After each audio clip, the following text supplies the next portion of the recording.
Vocês. Onde está? Estar aqui.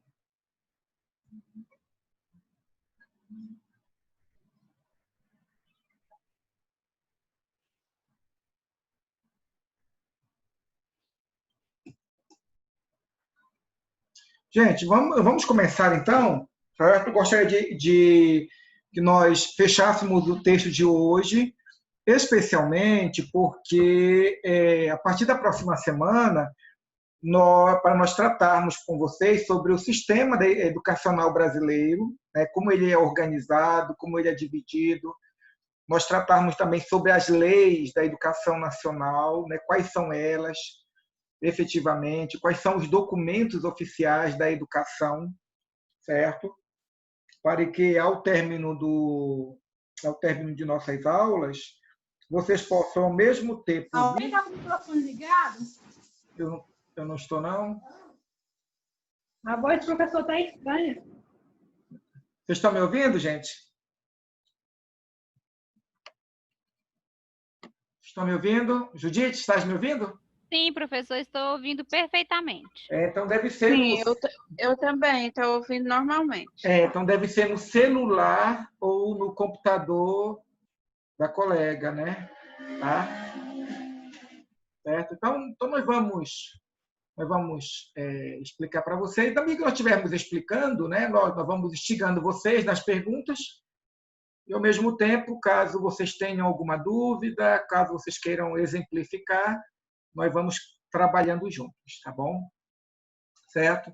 Então, vejam, o texto hoje de Vanessa Ramos Teixeira dá continuidade à questão das políticas públicas. Na aula anterior, nós fechamos aquele texto falando sobre como é que as políticas públicas elas são implantadas, né?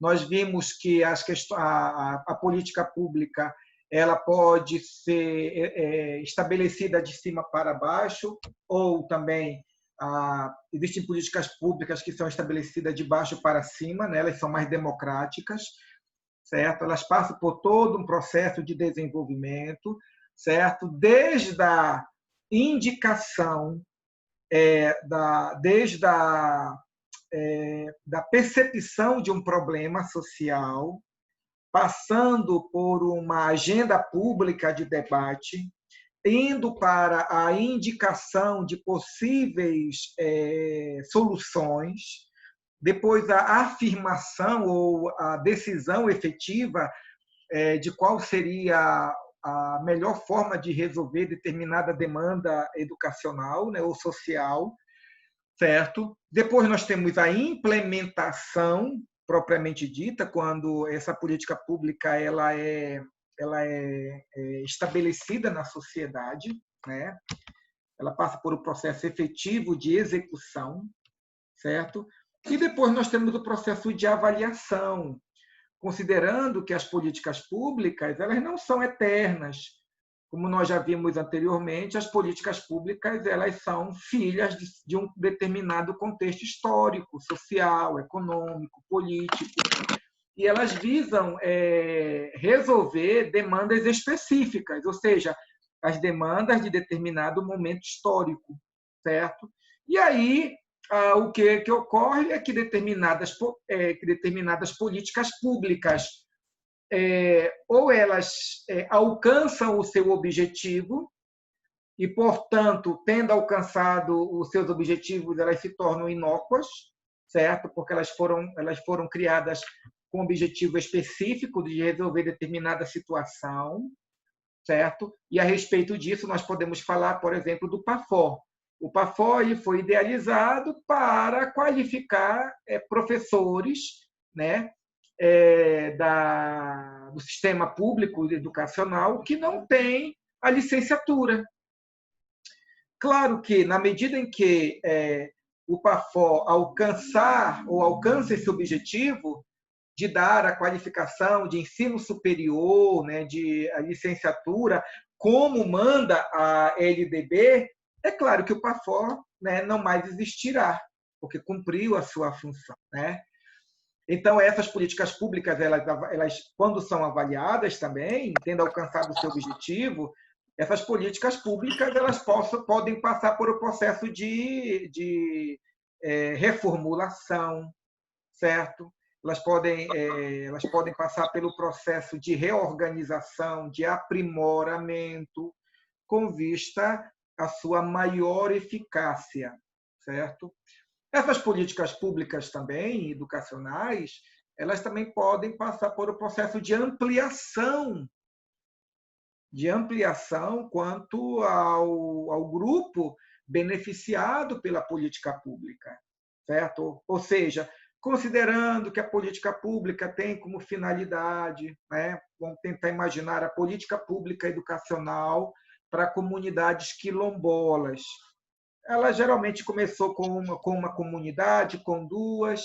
Na medida em que essa política pública educacional ela alcançou os seus objetivos, e na medida em que o Ministério da Educação se viu na responsabilidade de atender outras comunidades quilombolas pelo Brasil afora, então esse programa ele ampliou-se, né, para poder exatamente atender à real demanda da sociedade, certo?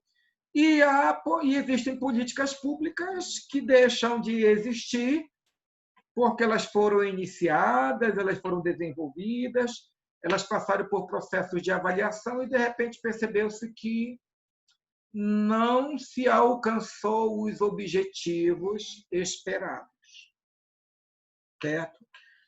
Sendo assim, por si mesmo, né, não teria razão de ser a continuidade dessas políticas. Então, essa que é a ideia que nós tratamos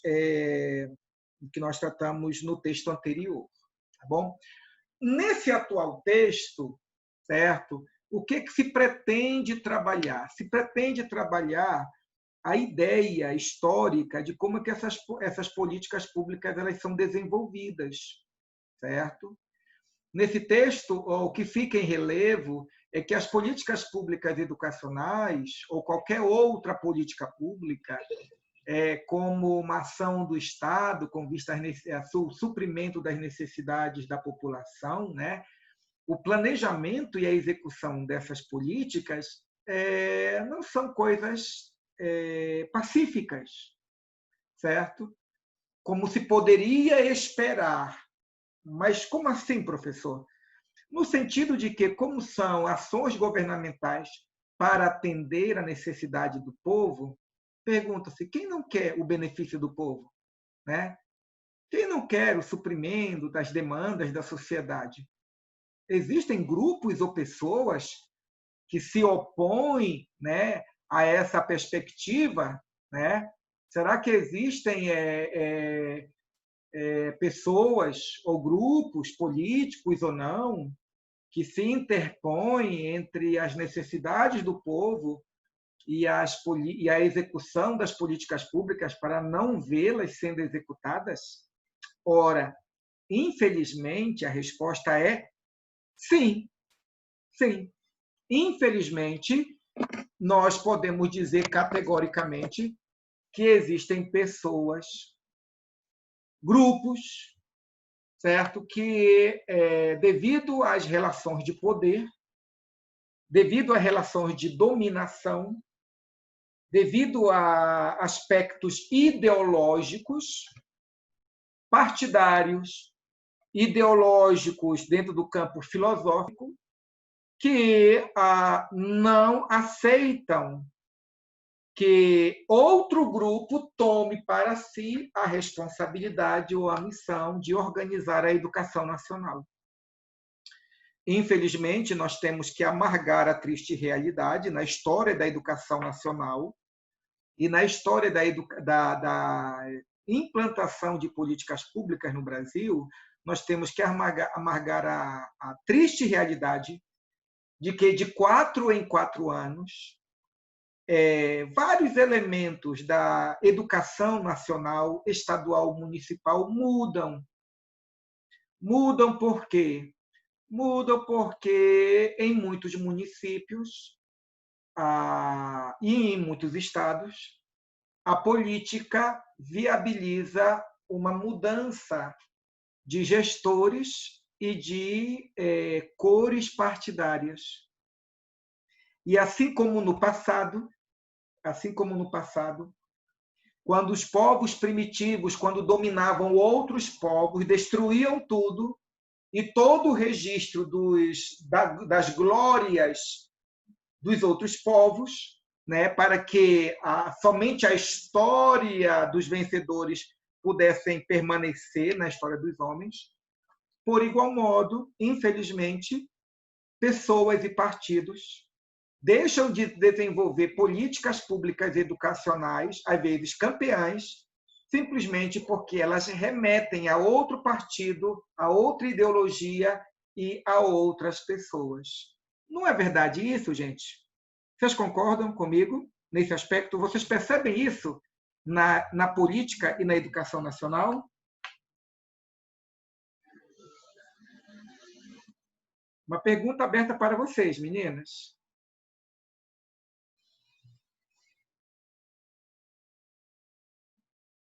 Alô, vocês estão me ouvindo?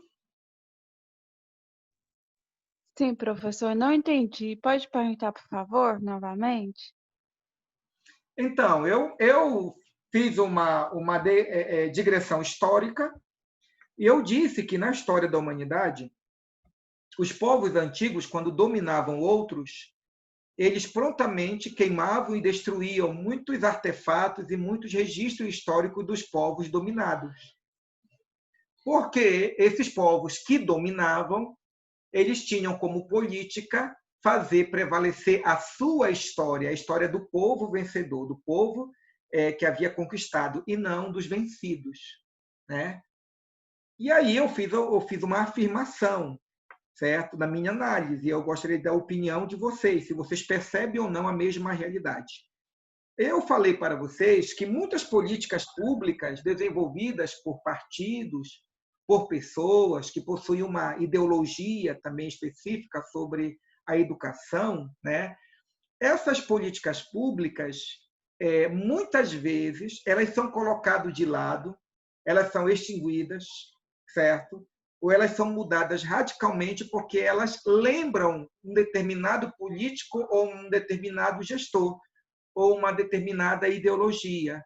E assim, de 4 em 4 anos, nas eleições estaduais e municipais, ou também as eleições para presidente, né, nós percebemos mudanças nos projetos e nos objetivos educacionais no Estado, no município e na União. Simplesmente porque esses projetos, certo? Eles fazem uma apresentação de um outro grupo político ou de determinado gestor ou de uma ideologia. Vocês percebem isso na educação nacional? Sim. De que maneira vocês percebem?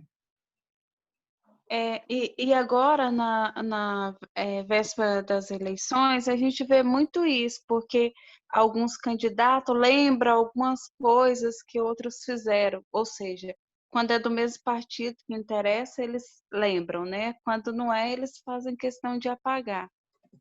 Agora a gente está vendo isso assim de maneira bem clara, nesse momento. Uhum. Isso vocês, vamos para nós colocarmos assim, para esse quadro ficar claro para nós, o que é que muda? O que é colocado de lado, por exemplo? Como é que nós poderíamos enumerar a respeito disso? Exemplificar. Acontece muito assim também, professor, tipo, o governador antigo estava construindo CMEs. Aí o outro que vai exercer o cargo no lugar deixa de fazer aqueles CMEs que estavam sendo construídos, ele deixa de lado, porque era do outro que estava fazendo. Acontece isso. Eu pergunto, isso que acabou de ser falado, gente, é história da carochinha ou é a triste realidade da educação no Brasil em várias realidades? Eu não vou dizer em todas, né? Para não sermos fatalistas, né? E completamente desproporcional com a realidade. Mas não ocorre em muitos casos, gente, isso? Isso não é um crime, gente, não é um crime, né? Então, veja, olha só, muda-se a cor da farda, não é verdade? Muda-se até o próprio estilo da farda, muitas vezes, para não ser padrão. Para quê? Aí nós temos que admitir que aí o que ocorre? O prefeito contrata uma outra, né? Uma outra empresa. E aí nós ficamos com a pulga atrás da orelha, não é verdade? Sim. Em que Muda o sentido? uniforme das crianças. Muda o uniforme, muda a cor do uniforme, aí nós ficamos com Muda aquela a cor do pulga, colégio. muda a cor do colégio, são milhares, se não milhões Professor, de reais que são gastos novamente para mudar de cor, né? Diga lá, Judite. professor, Diga, dona devia ser, Margarida. devia ser proibido assim, para mim é um crime mexer na educação. Exatamente, mas isso ocorre por quê, gente? Porque determinados programas educacionais são colocados de lado. Nós já vimos o seguinte, porque lembra um partido, porque lembra uma ideologia, porque lembra um determinado gestor. E por que isso ocorre? O texto vai dizer, porque a política está diretamente relacionada com o quê, gente? Com o poder. Né? Com o poder. Então... Até o cachorro concordou. Até ele concordou. Até a Nina concordou, né, minha? Deixa eu mostrar para vocês. Vem cá, bebê. Aqui, ó. Eu só não vou pedir porque eu tenho 5 aqui, tá, professor? Eita! Gente, ela está aqui na aula virtual também, na aula online dela, que ela está fazendo ela está fazendo um curso de atualização como morder carteiro, certo? Uhum. Certo? Então vai lá, tá? Faz tudo certinho. Amanhã nós vamos fazer amanhã nós vamos fazer o dever de casa. Amanhã vamos fazer o dever de casa. É o dia que o rapaz da CELG vem colocar a nossa conta, minha filha. Professor, eu tenho 3. É? Uhum. Fica aí, neném. Hein, professor? Quando o senhor falou aí referente, né, às mudanças que eles fazem quando mudam de prefeito, né, de governador, eu não sei se o senhor ou se algum dos alunos lembram de uma notícia que teve um prefeito de um município, eu não me lembro qual, que ele tirou assim as fachadas, as cores das escolas para colocar lembrando a cor do partido dele. E isso deu uma polêmica, saiu até no Fantástico, entendeu? Exatamente. Então, quando nós tratamos isso, gente, nós ficamos assim estarrecidos e tristes, e indignados. Porque a educação, os recursos para a educação já são parcos, né? São poucos. Administrar já é uma outra dificuldade. E aí a educação ela fica dentro desse processo político no qual as relações de poder, de dominação, certo? Esse sentimento que reside no ser humano, que está mais preocupado com a sua ideologia do que o próprio desenvolvimento da educação, né? Todo essa característica da educação nacional, né, tipicamente brasileira, tem feito com que muitas políticas educacionais, ao invés de avançarem, se desenvolverem, elas fiquem patinando, certo? Ou, em alguns casos, infelizmente, elas até deixam de existir. Elas até deixam de existir porque o novo gestor, se não no primeiro ano, né, se ele age acabando com aquela política pública, ele sufoca, tirando pessoas, né, cortando verba, não dando a devida atenção àquele projeto educacional, né? E, por conta disso, boas ideias, bons programas, boas políticas públicas, elas não se desenvolvem por causa daquilo que a Eliane falou. Na verdade, muitos querem se promover e deixam de lado o que realmente é necessário para a sociedade. Então, esse egoísmo, esse compromisso mais com as ideologias partidárias ou ideológicas e menos com o povo, tem feito com que muitas políticas educacionais elas não alcancem o seu objetivo, certo? Então, existe existe um prefeito, né? Se eu não estou enganado, é o prefeito de Petrolina, certo? Ele aparece muito no Facebook. É um senhor, né? É loiro, branquinho, baixinho, parece que ele é baixo. E ele falou disso: olha, eu não vou ser candidato a prefeito porque, certo, eu penso que precisa respirar, as pessoas têm que escolher outras pessoas, certo? Então, o testemunho dele eu achei muito interessante, porque ele disse assim: olha, muitas pessoas elas visam o primeiro mandato já pensando no segundo, porque estão mais comprometidos consigo, com seu partido, do que com o povo. Então, essa palavra dele eu achei muito interessante, porque é um quadro que nós vemos em não poucos municípios. Quem está no poder quer se perpetuar no poder, não importa como. E, às vezes, a perpetuação do poder se dá exatamente por esses meios ideológicos, né? Platão, na República, gente, ele vai me dizer o seguinte, né? Ele apresenta um modelo político que previa a adoção de um sistema de educação caracterizado pela igualdade e condições a todos os cidadãos, né? Isso é o que nós vemos desde a filosofia grega, essa ideia, pelo menos esse ideário, de que o sistema educacional ele deveria atender à necessidade de todas as pessoas, né? Contudo, nós temos que admitir que, infelizmente, isso não ocorre. O sistema educacional, por N motivos, ele não alcança a necessidade de todas as pessoas da população, e existe aquele grupo da sociedade que fica à margem de muitos privilégios, de muitas possibilidades educacionais que poderiam tirar essas pessoas da miséria, né? Às vezes, o sistema educacional, a política pública educacional, alcança essas pessoas de uma forma, mas como eles não têm recursos, então a falta de recurso financeiro impede dessas pessoas usufruírem melhor, né, essas políticas públicas. Então, vou dar um exemplo para vocês. Ora, nesse tempo de pandemia, tenta imaginar o tanto de famílias que só tinham um celular e esse único celular o pai e a mãe tinham que levar para o trabalho, né? Ora, as políticas públicas educacionais para o tempo de pandemia foram implementadas, né? O sistema educacional se tornou remoto em todo o território nacional. Então, a política pública educacional para o tempo de pandemia foi a educação remota, a aula remota. O Estado se mobilizou, o município se mobilizou, certo?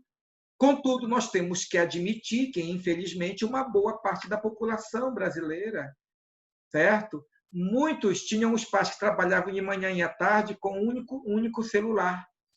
E, às vezes, quando tinha um celular para ficar em casa, como ocorreu entre os meus alunos, certo? A mãe disse: professor, eu quero colocar o meu filho para estudar, mas só tem um celular e os meus 3 filhos estudam pela tarde, que é o seu horário. Olha que situação complicada, né, gente? Então, essas políticas públicas, certo? Elas visam exatamente, né? Visam exatamente o suprimento das necessidades da população. Agora, essas políticas públicas que são indicadas para alcançar a população, muitas vezes não alcançam a todos. Quer seja pela extensão dessas políticas públicas e quer seja exatamente também pela condição material da própria população, né? E aí o texto vai dizer uma coisa interessante aqui, olha. Existem críticas a essa abordagem por superestimar os aspectos racionais, né, e procedimentais das políticas públicas. ignoram a essência da política pública ao concentrarem-se nos governos. Essas definições obscurecem seu aspecto conflituoso e os limites que cercam as decisões dos governos. Ou seja, o que o texto está dizendo aqui? O que o texto está dizendo é que os conceitos de políticas públicas, muitas vezes, são bonitos. Você estuda, você lê um artigo, você lê um livro, e aí você diz, o que são políticas públicas? São todas as ações governamentais com vistas ao suprimento da população. Aí alguma pergunta, o que são políticas públicas educacionais? Aí está lá o conceito bonito. As políticas públicas educacionais são todos os projetos, são todos os planos, são todas as atividades, são todas as leis e decretos estabelecidos pelo governo com vista ao suprimento das necessidades educacionais da educação brasileira ou da nação brasileira. E aí o conceito é bonito e o conceito até é também verdadeiro. Contudo, segundo o texto, esses conceitos eles escondem ou eles ignoram. Ignoram o quê, professor Israel? Ignoram que as políticas públicas elas passam por todo um processo histórico de debate, de conflitos, de conflitos de interesses, que essas políticas públicas elas são desenvolvidas a partir de relações de poder, a partir de relações de dominação, certo?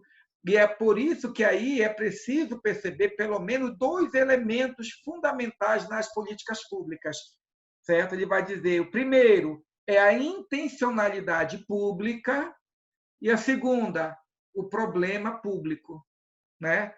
E o que seria, então, para nós essa intencionalidade pública? Essa intencionalidade pública aponta exatamente para a motivação, para se estabelecer as ações para o tratamento ou a resolução de um tratamento a respeito de algumas questões que se passam na educação nacional, certo? Então, essa motivação, gente, ela pode surgir a partir de uma demanda real da sociedade, certo? Mas as motivações, elas podem se perder no caminho. Aí tu diz assim, mas como assim, professor, se perder no caminho? Ora, vamos observar aquilo que é muito comum na implantação das políticas no Brasil. A intenção é o suprimento da necessidade da população. Mas, às vezes, a motivação ela não é uma motivação humanística. Às vezes, a motivação ela é partidária, ela é ideológica. A motivação está associada a relações de poder. E, portanto, determinada manutenção de política pública não recebe todo o ímpeto dos nossos governantes, porque eles não querem, em determinados contextos, que certa política pública dê certo. Eu vou dar um exemplo para vocês. O governo federal se predispôs a fazer um investimento com recursos financeiros e com recursos técnicos, ou seja, com pessoas, para implantar em todo o território nacional as escolas cívico-militares. Não foi isso? As escolas cívico-militares baseadas ou inspiradas na experiência do estado de Goiás e do Amazonas, que todos nós sabemos que tem bons resultados, que não é um sistema perfeito, e até é um sistema que muitos questionam pelo rigor, pela ética, pelos comportamentos, pelas regras que se estabelecem, né? Nessa modalidade de ensino, certo? Contudo, existem resultados a olhos vistos da eficácia ou da relativa eficácia desse sistema educacional público em convênio com a polícia militar, certo?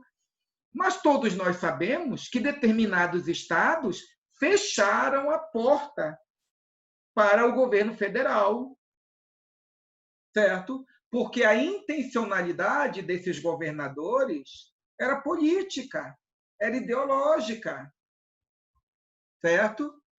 Então, quando nós falamos dos elementos fundamentais da implantação das políticas públicas, existe a intencionalidade, né? E essa intencionalidade, ela deveria, em termos ideais, ela deveria ser essa intencionalidade com vista ao suprimento da população. Governo federal, governo municipal, governo estadual, em regime de colaboração, é o que está lá na lei, né? No PNE, no Plano Nacional de Educação. O Plano Nacional de Educação diz que, em regime de colaboração, o Estado, a União e o município, eles podem desenvolver políticas públicas com vista ao alcance dessas metas educacionais até 2024. Mas é estranho e é motivo de indignação essa falta de alinhamento de intencionalidade pública para o bem da população, certo?